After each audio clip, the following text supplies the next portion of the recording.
keto diet good for health? What is a keto diet? A keto diet is a high fat, high protein, largely animal product diet. A recent prestigious newspaper announced that keto diets can be good for diabetes.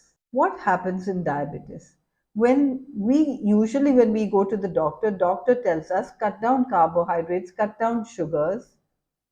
But have you noticed that nobody gets well this way? The reason nobody gets well is because on a long term, this does not affect the cause of diabetes. The cause of diabetes is not sugar. The result of diabetes is high blood sugar. The cause of diabetes is insulin resistance. And you know what? The cause of insulin resistance is fat. Fat inside the muscle cells blocks the insulin receptors and prevents the sugar from entering the muscle cells where it's needed. So, a person with diabetes has the sugar remaining in the blood but not in the muscles where it's needed. So, they feel weak.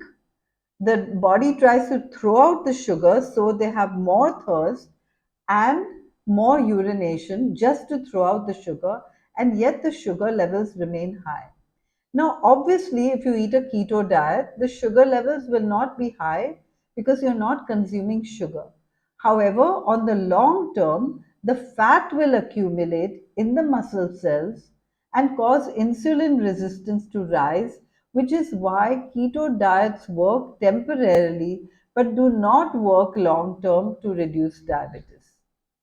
Now, are keto diets good for health?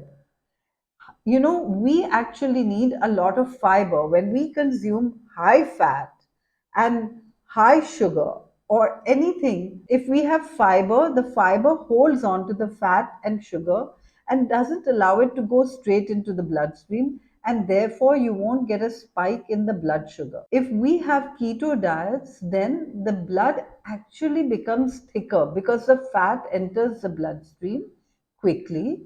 Arteries, there's viscid blood flowing through the arteries. This injures the arteries walls, and this is bandaged with cholesterol. And over a period of time, the cholesterol accumulates, the arteries narrow, and a keto diet will eventually lead to high blood pressure, high cholesterol. It can even end up with chronic kidney disease, and eventually it will even lead to obesity. Do you know that Dr. Robert Atkins, one of the founders of keto diet or a version of the keto diet, died of being overweight? He was 282 pounds and he had high blood pressure, probably died of heart disease and heavy atherosclerosis. And this leads to many other problems. If we don't have enough blood supply to our joints, we get joint pain. Enough blood supply to our heart, we get angina. If we don't have blood supply to our brain, we get loss of memory.